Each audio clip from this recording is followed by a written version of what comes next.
Olá, boa noite. Eu sou Rosiane Kennedy e este é o Poder em Foco. Toda semana, um jornalista convidado também está comigo aqui participando no estúdio.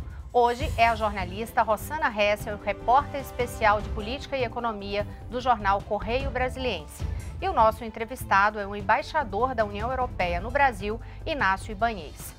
Embaixador, muito obrigada por aceitar nosso convite, boa noite.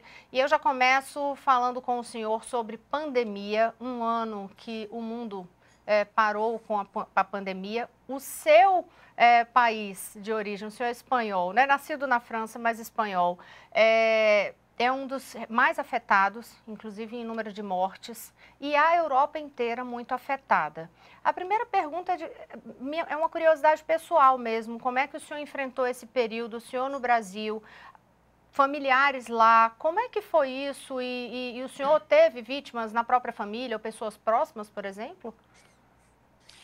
Boa noite, um grande prazer estar aqui com vocês. Sim, logicamente eu acho que vivi como todo mundo, não? A pandemia, quando chegou, eu estava aqui no Brasil, minha mulher e meus filhos estavam na Europa, minha mulher em Barcelona, minha filha em Madrid, meu filho em Munique, então uma família bem europeia, não? Bem dividida.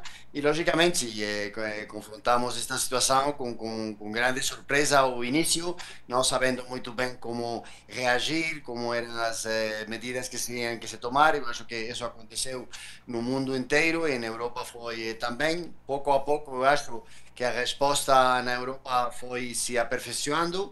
Realmente a solidariedade europeia começou a funcionar, como é parte do nosso projeto, e então tivemos casos, vou dizer, onde médicos alemãos chegaram na França, especialistas da Polônia chegaram à Espanha, então uma cooperação entre todos os países, primeiro para combater o surto, realmente reagir a uma questão de segurança sanitária e depois, logicamente, tentando nos adaptar como bloco europeu. E sempre, isso foi importante para a União Europeia, continua a ser, olhando ao resto do mundo, como as coisas aconteciam, como primeiro, como aconteceu na China, expressando nossa solidariedade e ajudando a China a reagir a essa situação e depois, quando aconteceu na Europa, também a China nos ajudando e depois nós tentando ajudar o resto do mundo. Então, acho que foi uma lição difícil, que ainda estamos vivendo em cada um dos nossos países, agora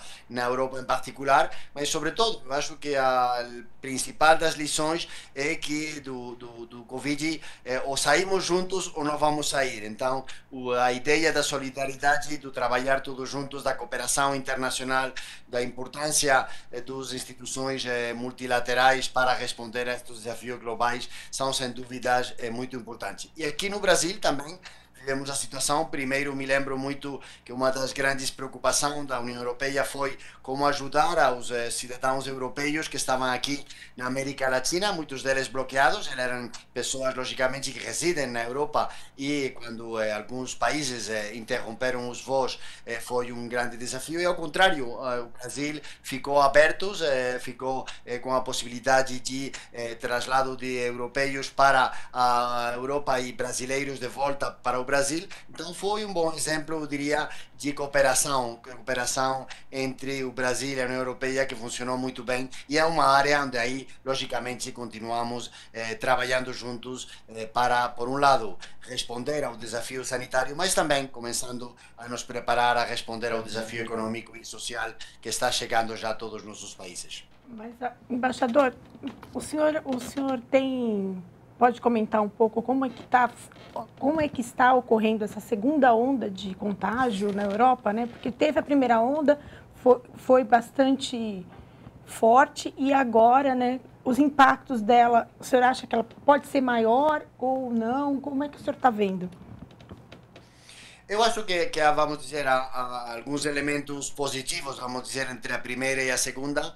Eu acho que os elementos positivos é que já hoje, vamos dizer, a capacidade nos hospitais está estando mais preparada para responder a este desafio. Vamos dizer, porcentualmente, o número de mortes tem se reduzido muito, e isso é uma boa notícia. Mas, logicamente, se os números continuam a crescer, logicamente é um desafio para os sistemas sanitários. Então, é muito importante o trabalho que está se fazendo conjunto, desde a Comissão Europeia tentando ajudar os Estados-membros para responder esse desafio, investindo muito dinheiro na pesquisa, em primeiro lugar sobre a busca de uma vacina. Já começamos a ter algumas boas notícias de alguns destes projetos para ter a vacina e também continuando acrescentando as pesquisas sobre como enfrentar, uma vez que já uma pessoa tem o Covid, como responder. Então, acho que, insisto, esse esforço coletivo que está se fazendo é muito importante. Então, acho que sim, estamos grandemente preocupados com a segunda onda. Cada um dos países estão tentando de responder, alguns aplicando sistemas de isolamento mais fortes, outros que consideram que os números não precisam dessas medidas de uma forma mais, vamos dizer, menos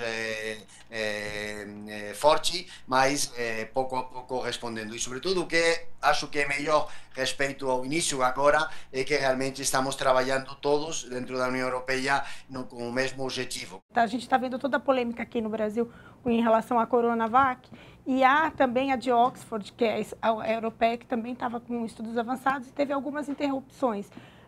O senhor considera isso normal? E o que a gente pode esperar dessas discussões? Eu acho que é importante deixar a ciência fazer seu trabalho. Eu acho que essa parte, os políticos não têm que participar na ciência, como os científicos, somente se eles decidem passar ao campo político, não têm que participar. São dois âmbitos bem diferentes. A ciência tem que ser deixada trabalhar com seus métodos. Os poderes públicos têm que exigir realmente que todos os controles sejam feitos, não correr demais para ter uma vacina que depois podamos descobrir que essa vacina ou não é eficaz ou cria outras consequências negativas. Então, acho que estamos dentro do normal. Ao contrário, eu diria que estamos tentando acelerar os processos através de maior financiação, de maior cooperação internacional, e isso é bom. Então, eu diria que são processos normais. É bom que seja feito dessa forma, é bom que deixemos a ciência avançar no seu âmbito e, desse ponto de vista, o que temos que conseguir é que essa vacina possa ser usada como um bem público, então que possa ser usado em todos os países desenvolvidos, os países em desenvolvimento, as pessoas com mais recursos econômicos, as pessoas com menos recursos econômicos. Então, essa ideia de um uso generalizado, vamos dizer, da vacina vai ser o nosso desafio, eu diria, no desafio coletivo. O senhor falou sobre o desafio que vocês têm de fazer essa vacinação global, né? No caso da União Europeia, está sendo discutido também se a vacina vai ser obrigatória ou não? Essas são decisões dos Estados-membros. A União Europeia, como você acontece no caso do Brasil, são um Estado federal, nós somos uma soma de Estados, uma união de Estados, não?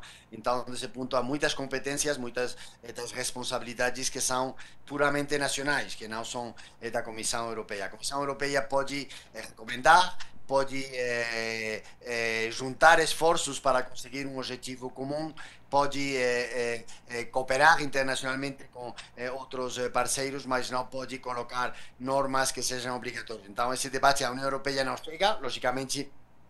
Não somente agora com o Covid, já é um debate que existia no passado sobre a obrigatoriedade e não obrigatoriedade das vacinas. Esse é um debate que não é propriamente europeu, logicamente acompanhamos, mas eu acho que há vamos dizer, bem público que é a proteção das pessoas, tanto de cada um de nós, mas também do conjunto da comunidade, que tem que ser considerada nesse processo. Mas nós, não, como União Europeia, não tomamos uma decisão que vai ser obrigatório para cada um dos países. São cada um dos países que tem que decidir ao respeito. Aqui no Brasil, com as autoridades que a gente conversa, existe uma unanimidade de se dizer, se não fosse o SUS, o Sistema Único de Saúde, a situação no Brasil em relação à pandemia teria sido muito mais crítica. A gente sabe que a Europa não tem nada que seja similar exatamente a esse Sistema Único de Saúde brasileiro. No seu entendimento, ficou exposto a algum tipo de gargalo nessa área de saúde que precisaria ser resolvido nos países europeus? Bom, nós não temos um SUS, temos 27 SUS. cada um dos Estados-membros tem seu próprio serviço sanitário que é público e que alguns países têm uma parte privada, mas continua, e também, como aconteceu aqui no Brasil, justamente esse sistema de segurança público na saúde foi o que permitiu justamente que a resposta, as pessoas na Europa tiverem assistência sanitária desde o início. Então, a resposta europeia foi, eu sei que eu gostaria para, sobretudo, os brasileiros que estão me ouvindo, que não pensem que os cidadãos europeus ficaram sem atenção sanitária, ao contrário, todos eles tiveram uma assistência sanitária desde o primeiro dia. Então, eu acho que isso foi uma coisa, uma conclusão, eu diria, no mundo inteiro, todos os países tiveram problemas de gargalos em diferentes âmbitos. E o que funcionou lá foi a cooperação internacional. Então, acho que essa realidade foi um desafio para todos nós. E vai continuar a ser no futuro, e temos, logicamente, que nos preparar melhor mirando para o futuro. O Poder em Foco vai fazer um breve intervalo, mas a gente volta já já.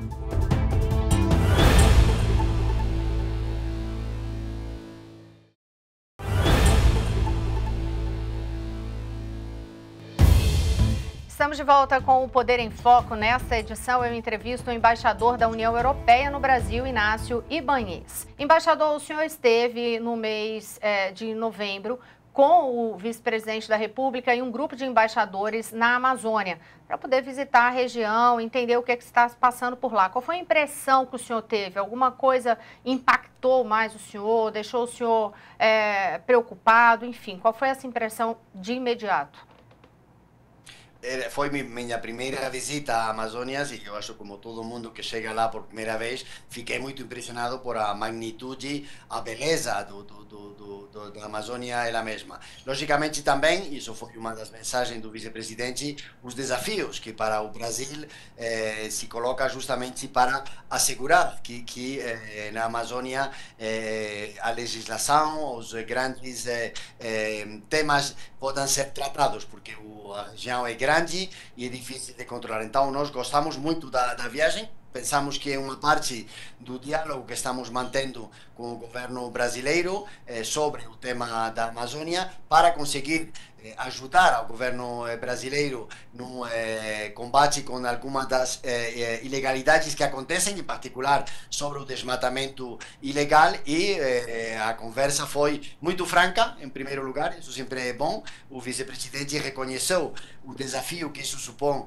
para o Estado brasileiro e a vontade de contar com a cooperação internacional justamente para responder a essas estatísticas crescentes do desmatamento e a sua vontade de que essas começam a se reduzir, mirando para o futuro, fazendo um grande esforço, sobretudo de cumprimento da legislação brasileira, que, insisto, é uma legislação muito moderna, sobretudo no seu Código Florestal, mas que não está sendo cumprida, e isso foi reconhecido por o vice-presidente Mourão, e desse ponto de vista vamos continuar essa cooperação, esse diálogo com o Conselho Amazônia, para trabalhar nessa mesma direção, que é uma direção de assegurar a preservação da Amazônia, dessa riqueza brasileira que é a Amazônia, mas também promovendo o desenvolvimento sustentável das pessoas que vivem nessa região.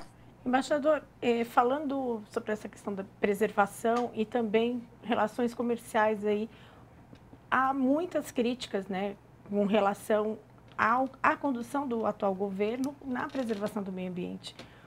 Essa visita deu para convencer de que o governo está atuando para reduzir as queimadas ou não? Qual foi a sua avaliação dessa visita?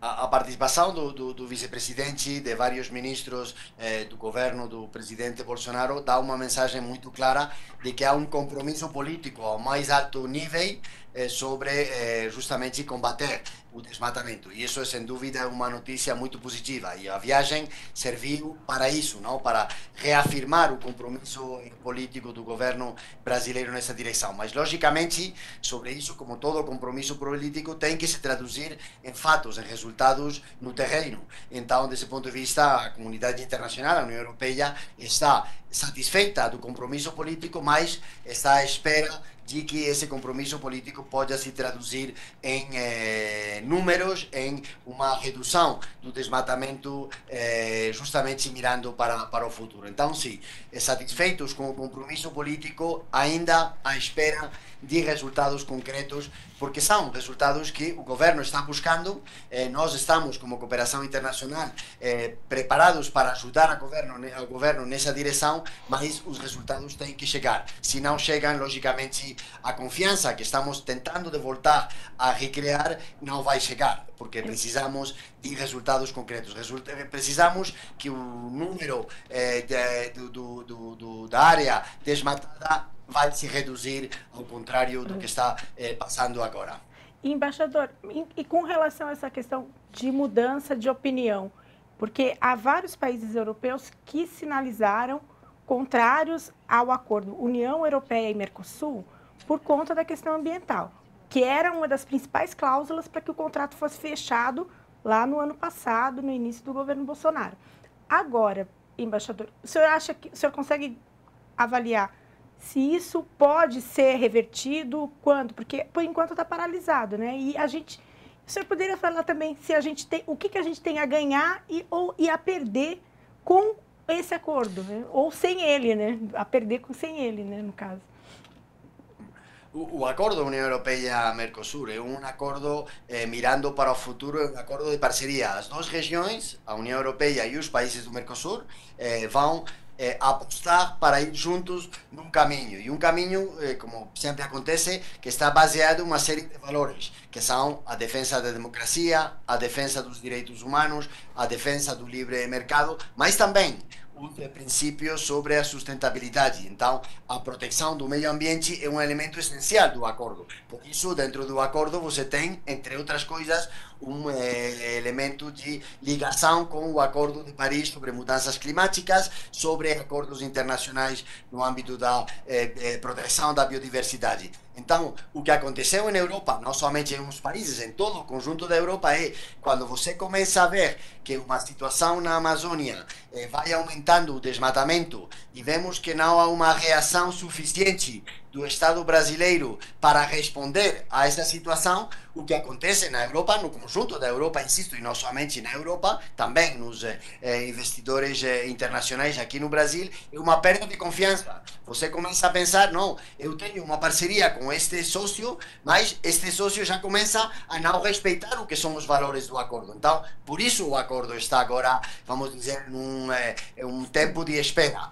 Tão pronto como consigamos restabelecer a confiança, e a confiança somente vai se restabelecer tendo garantias por parte do governo brasileiro que essa vontade política de ter o desmatamento vai se converter em realidade, a confiança vai voltar na Europa e podemos continuar com o acordo. Então, é um problema de confiança, e esse é o que justamente o trabalho do governo brasileiro, em particular com a comissão, com a criação do Conselho Amazônia, tem tentado de restabelecer a confiança. Por isso esta viagem foi bem organizada e foi efetiva para restabelecer essa confiança, mas eu insisto sempre, isto, se não se traduz em resultados concretos, em números onde se pode ver realmente que o desmatamento parou e que vai ir reduzindo cada vez mais e vamos voltar à situação que tínhamos há alguns anos, até que isso não chegue, a confiança não pode chegar, o acordo não pode chegar. Você me perguntou que o acordo que vai significar. O acordo vai ser o acordo mais grande de livre comércio no mundo inteiro. Realmente dois blocos que entre eles dois representam 25%, um quarto do comércio internacional, vão se juntar. E você vai poder produzir um produto aqui no Brasil e vai poder exportar para a Europa sem ter que pagar uma possibilidade. Então, a vantagem para que você vai ter nas duas direções é para os produtores brasileiros, seja no setor agrícola, mas seja também no setor industrial, vão poder colocar seus produtos no maior mercado do mundo, que é o mercado europeu. Que vai ser para os consumidores brasileiros? Vocês vão poder comprar produtos de maior qualidade e a um preço maior. Os carros que vocês compram agora vão poder importar carros da Europa a um melhor preço e sendo melhores carros. Então, as duas partes vão ganhar com este acordo. Agora, embaixador, da parte do governo brasileiro, existe uma afirmação que é que muito do que se fala contra nesses países que estão sem aceitar neste momento o acordo União Europeia-Mercosul, isso seria parte de uma narrativa comercial, de uma guerra comercial. No seu entendimento, faz sentido isso? Esse tipo de argumentação? Que possam existir alguns interesses que possam não gostar do acordo, logicamente, aqui e lá, na Europa e nos países do Mercosul. Mas, ao contrário, o que eu posso dar garantias é que as instituições europeias e os Estados-membros acreditam no acordo como uma forma realmente de trabalhar mirando para o futuro. Mas o que sim aconteceu, e isso é uma realidade que ninguém pode discutir, é que com o que aconteceu no ano passado e neste ano na Amazônia, se criou um clima de desconfiança, mas que não é somente, porque muitas vezes se fala das coisas que se falam na Europa, mas se você pode acompanhar como as empresas brasileiras estão falando de sustentabilidade, como os 3 grandes bancos brasileiros, sejam o Santander, o Itaú e o Bradesco, têm se associado justamente para promover um uso sustentável da Amazônia, você vê que na sociedade brasileira essa preocupação também existe. Eu falo muito com muitos brasileiros da sociedade civil, dos partidos políticos, do governo, e a preocupação sobre o que está acontecendo na Amazônia é generalizada. Então, o que é importante agora é constatar que o governo brasileiro, com o presidente Bolsonaro ao frente, com o vice-presidente Mourão tendo a responsabilidade sobre o Conselho Amazônia, estão focando a sua ação para combater estas ilegalidades. E agora a espera dos países da União Europeia é ver que esse compromisso político vai se traduzir em fatos. Se isso acontece, a confiança vai se restabelecer, vamos poder assinar e depois ratificar o acordo União Europeia-Mercosul e muitos benefícios vão chegar para as duas partes, para os países da União Europeia, para os cidadãos, para as pessoas que estão nos ouvindo agora na televisão. Vocês vão realizar esses benefícios deste acordo entre a União Europeia e os países do Mercosul. Que gesto imediato o senhor acha que é necessário o governo tomar, assim, para dizer isso já dá uma grande restabelecida de confiança? Um gesto prático.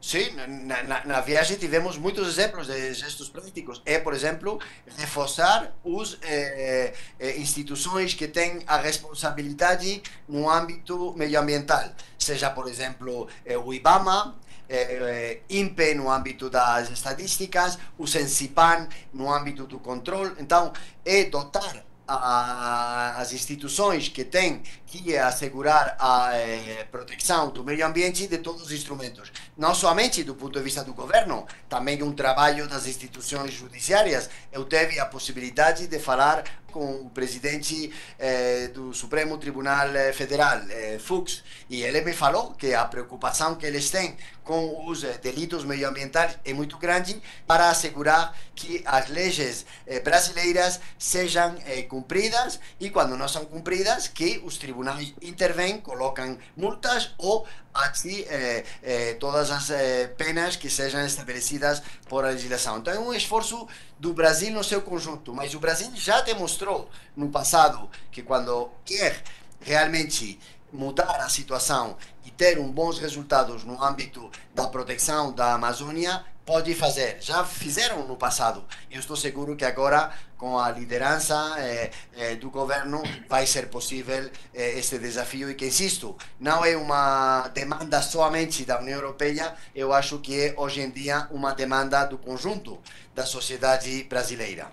Mas, embaixador, o senhor tem essa expectativa, mas o governo não solta muito ruído, tanto sobre a questão das instituições, o senhor citou o INPE, o IBAMA, a gente tem ouvido muitas notícias de desaparelhamento desses órgãos que são cruciais para monitorar e proteger. E esse tipo de ruído, como é que o senhor explica para os outros embaixadores de todos os países da União Europeia, para eles conseguirem se convencer de que o Brasil está fazendo a coisa certa? Eu acho que a melhor resposta foram as palavras do vice-presidente ao largo de toda a visita. Ele sempre insistiu, isto é uma prioridade do governo, em primeiro lugar, por uma preocupação brasileira, não é uma imposição da União Europeia. Vocês estão protegendo uma riqueza que é brasileira, que é a Amazônia. Então, essa preocupação é genuinamente brasileira. O que acontece é que a União Europeia, como outros parceiros internacionais, está oferecendo a sua cooperação para ajudar ao Brasil a conseguir esses objetivos. Então, se há vontade política de fazer essa mudança, o que o governo brasileiro sabe é que conta com cooperação internacional para fazer. Mas, logicamente, há uma maior responsabilidade do próprio governo brasileiro, das instituições brasileiras, para conseguir reconduzir, vamos dizer, essa situação. Mas se continua, e nós na viagem, eu acho que todos pudimos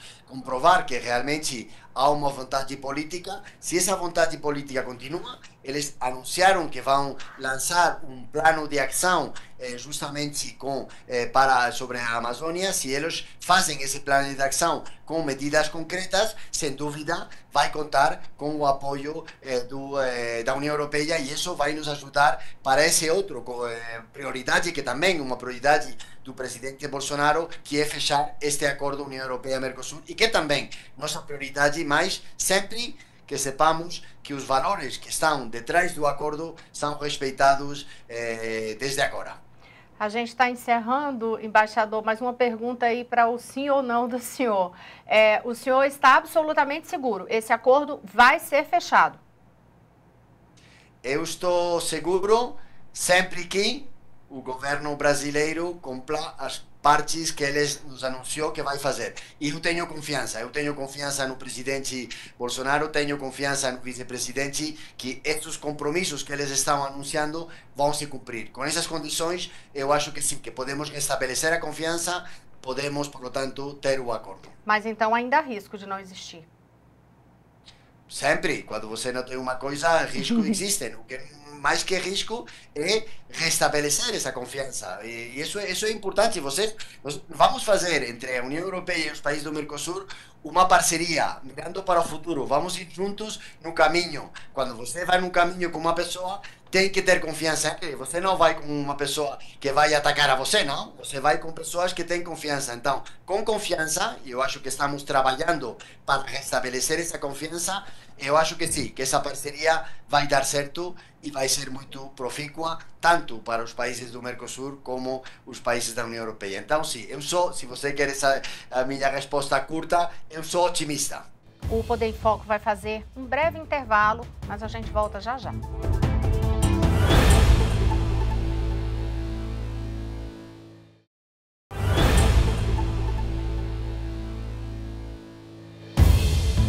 Estamos de volta com o Poder em Foco. Nesta edição, eu entrevisto o embaixador da União Europeia no Brasil, Inácio Banhes, e quem participa do programa comigo aqui no estúdio é a jornalista Rossana Hessel, repórter especial de Política e Economia do jornal Correio Brasiliense. Embaixador, a gente abre esse bloco falando de eleições nos Estados Unidos. A minha pergunta é, a mudança de governo nos Estados Unidos, qual é o impacto disso na relação dos Estados Unidos com a União Europeia? A relação dos Estados Unidos com a União Europeia é uma relação que nós chamamos de transatlântica e é fundamental, eu acho que para as duas partes, mas sem dúvida para a União Europeia. Então, desse ponto de vista, cada vez que há eleições nos Estados Unidos, acompanhamos com grande interesse esse processo e, sobretudo, o resultado.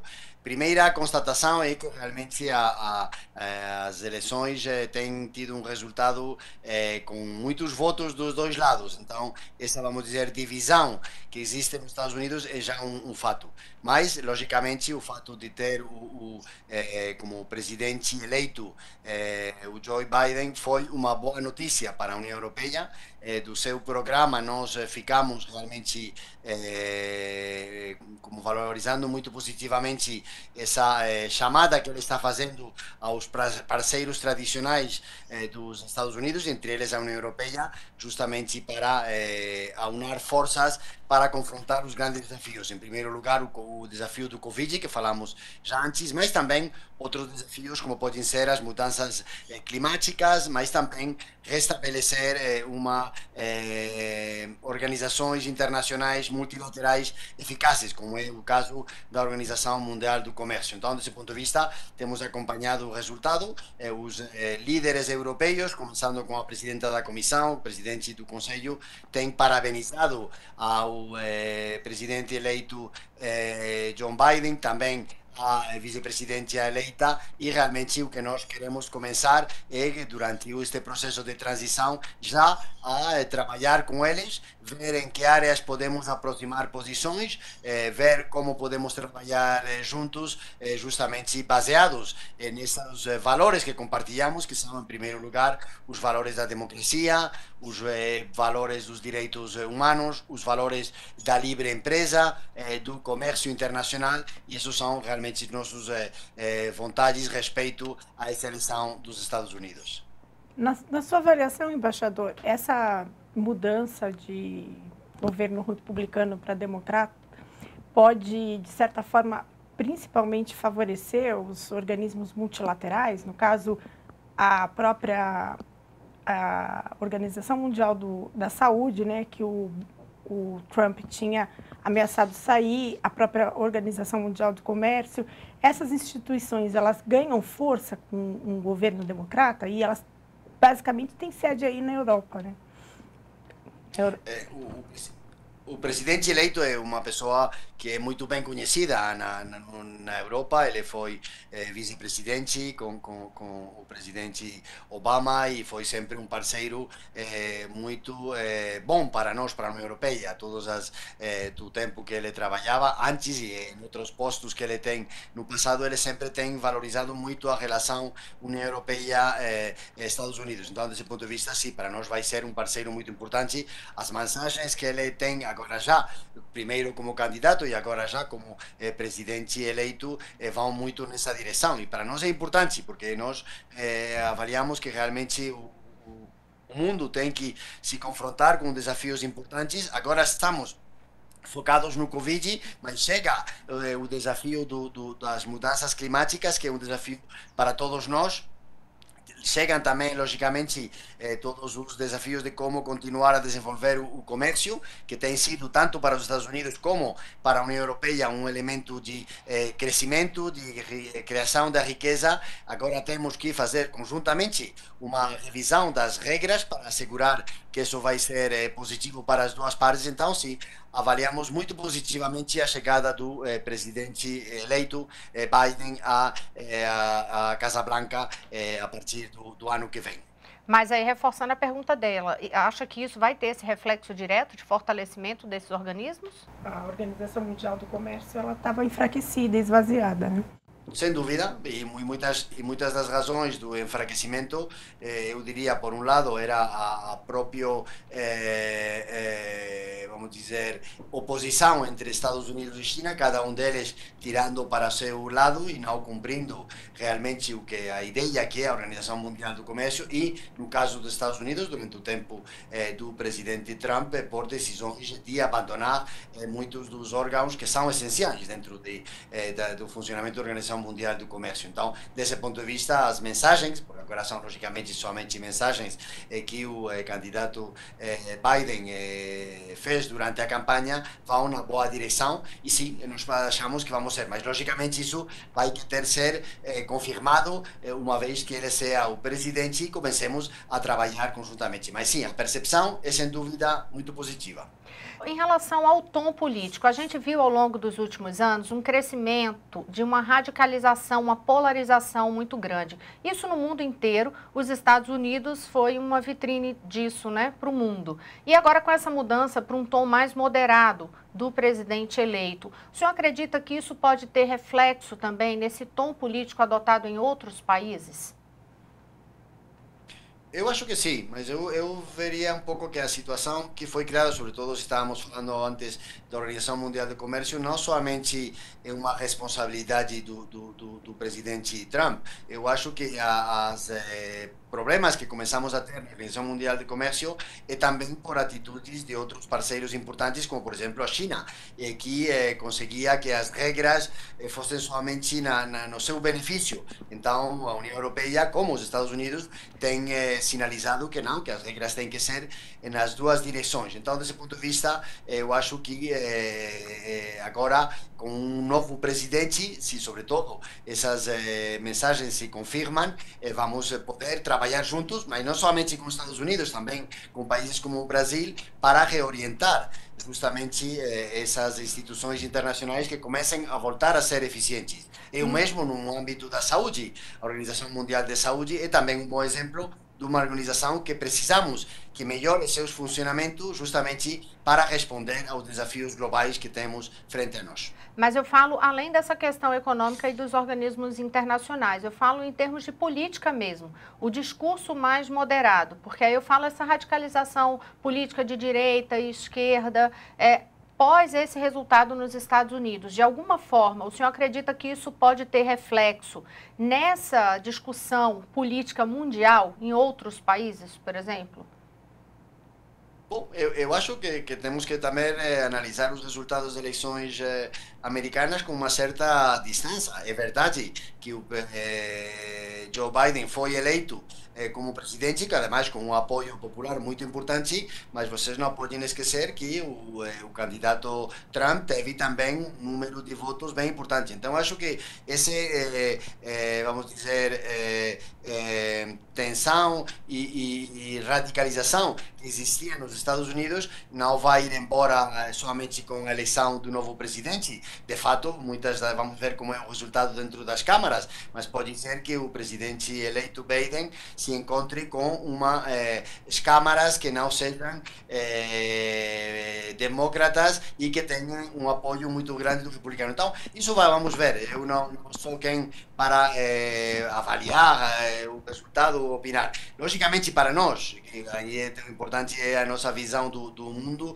para nós o século XXI vai estar marcado, está já sendo marcado por essa posição entre China e os Estados Unidos. E o que a União Europeia propõe é uma coisa bem diferente. Para nós, reconhecemos, logicamente, a posição desses dois grandes potências, temos umas boas relações com os dois, mas queremos também ter uma via própria, que é a via europeia de fazer as coisas, que é uma via baseada em um diálogo, baseado em um mundo, baseado em regras que sejam respeitadas por uns e outros, e essa vai ser a aposta da União Europeia. Então nós não temos, eu diria, que reagir de uma forma assim com cada um dos modelos, mas temos o nosso próprio modelo, que é o modelo europeu, e achamos que muitos parceiros, como é o caso do Brasil, podem se beneficiar sumando-se a esses esforços de apoio dos organismos multilaterais.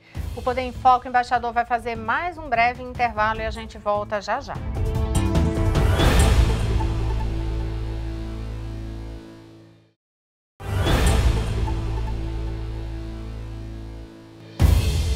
Estamos de volta com o Poder em Foco. Nesta edição, eu entrevisto o embaixador da União Europeia no Brasil, Inácio Ibanez. Embaixador, quando a gente fala muito nessa questão China e Estados Unidos, remete a uma outra discussão que é 5G, que eu sei que a Rossana tem perguntas sobre isso aqui. Inclusive, embaixador, como é que está essa questão da decisão? Na Europa, não só na Europa, né, mas no mundo todo, cada país tem a sua decisão pela escolha da tecnologia. E dentro dessa polarização, né, China e Estados Unidos, como é que o senhor vê essa recomendação? Se existe alguma recomendação da União Europeia ou não para a escolha dessa tecnologia?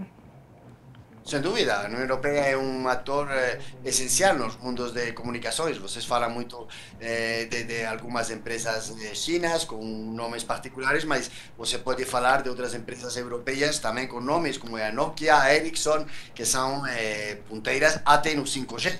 E outros âmbitos também, ou empresas operadoras telefônicas, como pode ser a TIM italiana ou a Telefônica da Espanha. Então, desse ponto de vista, nós estamos muito presentes nesse âmbito das comunicações, estamos muito presentes no âmbito da tecnologia, somos um dos grandes focos criadores da tecnologia, e o que nós fazemos, e lá também temos uma solução europeia para os problemas globais, é justamente nós não focamos nossas respostas em função de uma empresa ou de um país, de uma empresa. Nós estabelecemos umas regras gerais que têm que ser cumpridas por todos os operadores que vão chegar. E no âmbito do 5G, é um âmbito fundamental, vai ser uma das grandes mudanças mirando para o futuro. Agora temos todo um mundo onde nós falamos com as máquinas, com o 5G, as máquinas vão falar entre si, isso é um salto bem importante, e nós o que dizemos é que é bom o desenvolvimento tecnológico, mas é ainda mais importante os direitos da intimidade, a preservar que realmente cada um de nós, vocês, eu, podamos ter realmente uma privacidade que seja respeitada. Não gostamos de modelos dos grãos irmãos que têm um poder que pode ter a informação de cada um de nós. Então, sim, na União Europeia temos estabelecido um pacote que nós chamamos o Toolbox, o pacote de soluções no âmbito do 5G sobre seguridade, e o que os países dos Estados-membros estão fazendo é aplicando esse pacote comum, adotando medidas. Em alguns países, as medidas são de proibição de operação de algumas empresas, e em outros casos são de estabelecimento de condições. Então, sim, a União Europeia tem um pacote que está compartilhando também com o Brasil, que está compartilhando com os Estados Unidos, e eu tenho ouvido recentemente o embaixador americano aqui no Brasil falando de que os Estados Unidos apoiam justamente esse pacote de segurança da União Europeia, porque, visto do lado de democracias, como é os Estados Unidos, como é o caso da União Europeia, como é o caso do Brasil, preservar esses direitos, preservar esses valores são tão importantes como o desenvolvimento tecnológico, como os benefícios econômicos. Então, há uns valores que estão por cima do mercado, e esses valores na Europa, no Brasil, nos Estados Unidos são defendidos, sem dúvida. Embaixador, parece que está uma discussão interessante dentro da União Europeia, de alguns países, né, fazer um orçamento de 3 anos para poder se reestabilizar economicamente falando, né? Você poderia explicar um pouquinho melhor para a gente como é que está essa discussão? Nós estamos o orçamento da União Europeia é sempre um orçamento, foi estabelecido assim, e temos continuado sempre um orçamento para 7 anos. Então isso é uma característica do nosso orçamento. Sempre fazemos orçamentos que cobrem 7 anos. Por quê? Porque você tem que negociar com os Estados-membros, com o Parlamento, e sobretudo tem que marcar umas linhas, vamos dizer, de meio prazo. Então agora estamos acabando o nosso orçamento. Em 2020 acabou o orçamento dos 7 anos que tínhamos agora. Nesse orçamento que agora estamos aplicando, já colocamos essa prioridade Covid em primeiro lugar, para justamente apoiar a pesquisa, apoiar os gastos sanitários que têm que ser feitos por cada um dos Estados-membros. Isso já fizemos, vamos dizer, no primeiro pacote de reação direita respeito ao Covid. Ademais disso, temos também um pacote bem importante que é para apoio econômico, apoiar aos nossos cidadãos, às nossas empresas que têm sofrido com o Covid. Os nossos cidadãos, muitos deles perderam o seu trabalho e agora ficam numa situação de desemprego. Então, ajudamos os Estados-membros para poderem ajudar as suas pessoas desempregadas. E também as empresas que têm que por uma falta de atividade, por exemplo, colocamos o sector turístico, que teve que fechar todos os hotéis, porque não há liberdade de movimento, então não vai funcionar. Então esses pacotes já estão em funcionamento. E mirando para o futuro, precisamente nosso orçamento de 2021 em adiante, nos próximos 7 anos, também vamos ter um pacote bem forte para o respeito tanto do âmbito sanitário, que vai ser uma das políticas que vamos reforçar. A experiência que aprendimos conjuntamente com os Estados-membros é que desde a União Europeia podemos fazer mais para mutualizar os esforços dentro do âmbito sanitário. Então vamos vamos ter um pacote justamente para âmbito sanitário e também uns pacotes econômicos para ajudar os Estados-membros. E lá é onde se produziu a grande novidade.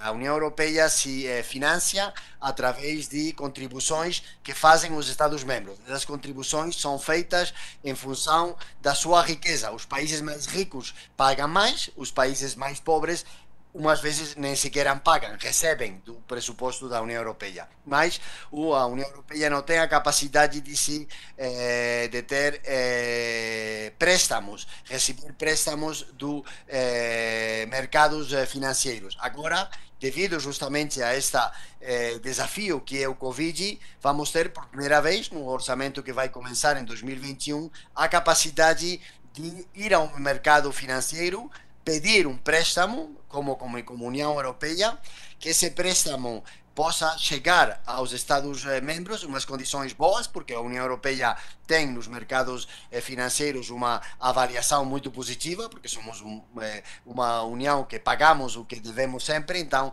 temos uma avaliação positiva dos mercados financeiros, e isso vai ser a primeira vez que a União Europeia vai fazer. Então isso demonstra justamente o desafio que é o Covid e como o Covid vai nos permitir que o projeto europeu como tal vai avançar. Então, uma coisa que não fazíamos no passado, somente os Estados-membros podiam ir aos mercados internacionais para receber financiação, dinheiro prestado por os mercados financeiros, agora, por primeira vez, a União Europeia vai fazer. Então, é vamos dizer, aproveitamos uma situação de crise para que os conjuntos dos Estados-membros avaliem e apoiem esta nova medida, e isso é, sem dúvida, um avanço muito forte e muito grande do projeto europeu. Já tem valores em relação a esses empréstimos? Vocês estão trabalhando em quais patamares? São muitos bilhões.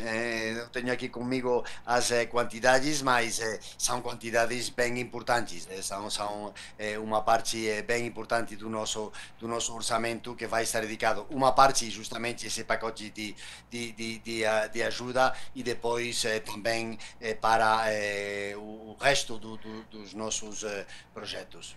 Embaixador Inácio Banhês, obrigada por conceder esta entrevista aqui ao Poder em Foco. Rossana Hessel, repórter especial de Política e Economia do Jornal Correio Brasiliense. Muito obrigada também. E eu agradeço principalmente a você, telespectador, que acompanhou o programa até aqui. Você pode assistir a todos os episódios do Poder em Foco no canal do SBT Jornalismo no YouTube e também conferir os destaques desta entrevista no portal sbtnews.com.br. No próximo domingo, logo após o programa Silvio Santos, tem mais um Poder em Foco, sempre conversando com personalidades do ambiente do poder. Eu espero todos vocês aqui. Uma boa semana.